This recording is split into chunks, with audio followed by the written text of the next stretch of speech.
Welcome to Prince Shorthand House. Exercise number 9 and 10. Progressive May 2021. 120 words a minute. Then repeat 140 words a minute. Be ready? Start. Sir, at the very outset, I congratulate the Ministry of Steel and Mines for its efficient working. There has been in the past propaganda on behalf of the private sector that it alone can deliver the goods, it alone is affection, and that the public sector is notorious for mismanagement, for inefficiency, and for loss of production. Both the things have been exploited by the working of the public sector since the year 1981, and in streamlining the administration of the public undertakings, the Steel Ministry has played a key and crucial role. There has been a mismanagement in this company and its management was taken over. I am personally of the view that whenever mismanagement is visible in any private sector undertaking, then instead of only taking its management for a limited period, it should be taken over permanently and it should not be a short and half-hearted measure. The company should have been taken over, acquired, as it is sought to be done now in the year 1982 itself. Once the government comes to the conclusion that the company's affairs are not being conducted in an efficient manner, and when the government has to invest funds to the tune of crores of rupees, where is the caution of reserving the decision that it may go back to the same old management?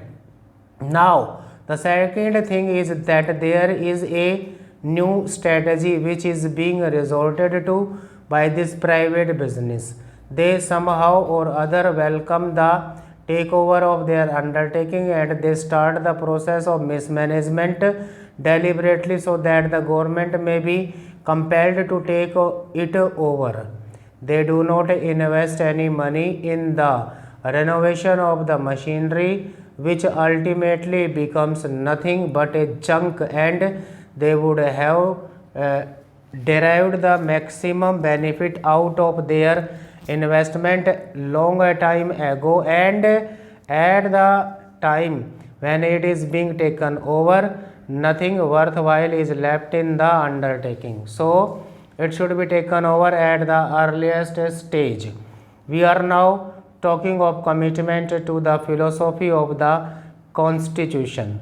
The philosophy of the Constitution means that we are committed to the establishment of an egalitarian society where there would be not only political and legal justice, but there would be economic justice. If we want socialism, it should come in a proper and effective way. Next para. Those who have no commitment to the concept of public undertakings, socialism, and working for the underdog should have no place in top management of any undertaking. The difficulty lies in that we are half-hearted in these matters. We have the mentality of private businessmen and also we have the concept and the ideal of a public undertaking. The increasing participation of workers is the only safeguard for the success of any public undertaking in this country. There have been cases of inflated sales and fraudulent transactions about which my honorable friend made a pointed reference. I would submit that the Economic Intelligence Bureau should play an effective role in checking malpractices in such big undertakings. Unless this is done, public undertakings would come in a big way for sharp and hostile criticism from all those who are opposed to the ideology of socialism. As regards 4% interest allowable on the quantum of compensation, my honorable friend has said that this is not fair. The government cannot afford to pay the same amount of higher interest as is done in the case of private sector.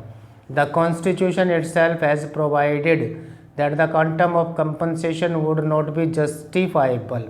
It has been done with a deliberate objective. If compensation at market value is to be paid to private individuals, then it would not be possible to take over the undertakings at all. If the shareholders have taken the maximum benefit out of their investment, they should not be paid any compensation, and only nominal compensation can be paid. The Constitution allows legislation in that respect. I congratulate the Minister on bringing forward this progressive bill. The steel industry is the basis of our industrial structure. In fact, the extent of industrialization of a country is measured by the amount of steel assumed per head of the population. This industrial undertaking, namely the iron and steel company, is a big industrial complex, and it consists of not only an integrated steel plant but also an iron foundry. The company was started initially after the First World War, and by 1952 it had increased its capacity to 1 million tons.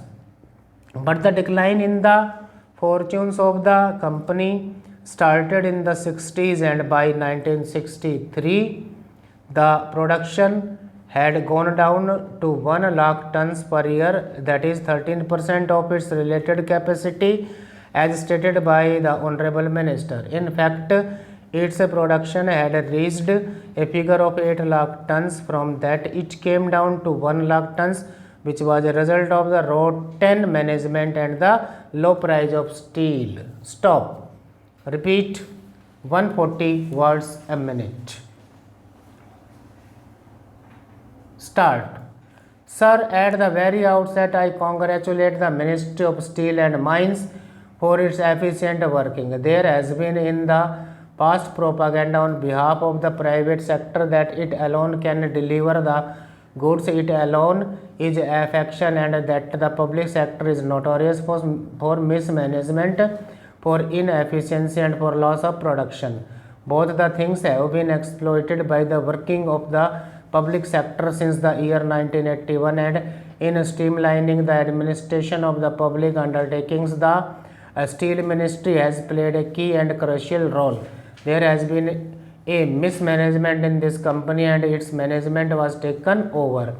I am personally of the view that whenever mismanagement is visible in any private sector undertaking, then instead of only taking its management for a limited period, it should be taken over permanently, and it should not be a short and half-hearted measure. The company should have taken over, acquired, as it is sought to be done now in the year 1982 itself. Once the government comes to the conclusion that the company's affairs are not being conducted in an efficient manner, and when the government has to invest funds to the tune of crores of rupees, where is the question of reserving the decision that it may go back to the same old management? Now, the second thing is that there is a new strategy which is being resorted to by this private business. They somehow or other welcome the takeover of their undertaking, and they start the process of mismanagement deliberately so that the government may be compelled to take it over. They do not invest any money in the renovation of the machinery, which ultimately becomes nothing but a junk, and they would have derived the maximum benefit out of their investment long time ago, and at the time when it is being taken over, nothing worthwhile is left in the undertaking. So it should be taken over at the earliest stage. We are now taking up commitment to the philosophy of the Constitution. The philosophy of the Constitution means that we are committed to the establishment of an egalitarian society where there would be not only political and legal justice, but there would be economic justice. If we want socialism, it should come in a proper and effective way. Next para. Those who have no commitment to the concept of public undertakings, socialism, and working for the underdog should have not placed in top management of any undertaking. The difficulty lies in that we are half-hearted in these matters. We have the mentality of private business, and also we have the concept and the ideal of a public undertaking. The increasing participation of workers is the only safeguard for the success of any public undertaking in this country. There have been cases of inflated sales and fraudulent transactions about which my honorable friend made a pointed reference. I would submit that the Economic Intelligence Bureau should play an effective role in checking malpractices in such big undertakings. Unless this is done, public undertakings would come in a big way for sharp and hostile criticism for all those who are opposed to the ideology of socialism. As regards 4% interest allowable on the quantum of compensation, my honorable friend has said that this is not fair. The government cannot afford to pay the same amount of higher interest as is done in the case of private sector. The Constitution itself has provided that the quantum of compensation would not be justifiable. It has been done with a deliberate objective. If compensation at market value is to be paid to private individuals, then it would not be possible to take over the undertakings at all. If the shareholders have taken the maximum benefit out of their investment, they should not be paid any compensation, and only nominal compensation can be paid. The Constitution allows legislation in that respect. I congratulate the Minister on bringing forward this progressive bill. The steel industry is the basis of our industrial structure. In fact, the extent of industrialization of a country is measured by the amount of steel consumed per head of the population. This industrial undertaking, namely the Iron and Steel Company, is a big industrial complex, and it consists of not only an integrated steel plant but also an iron foundry. The company was started initially after the First World War, and by 1952 it had increased its capacity to 1 million tons. But the decline in the fortunes of the company started in the 60s, and by 1963 the production had gone down to 1 lakh tons per year, that is 13% of its related capacity as started by the Honorable Minister. In fact, its production had reached a figure of 8 lakh tons. From that, it came down to 1 lakh tons, which was a result of the rotten management and the low price of steel. Stop.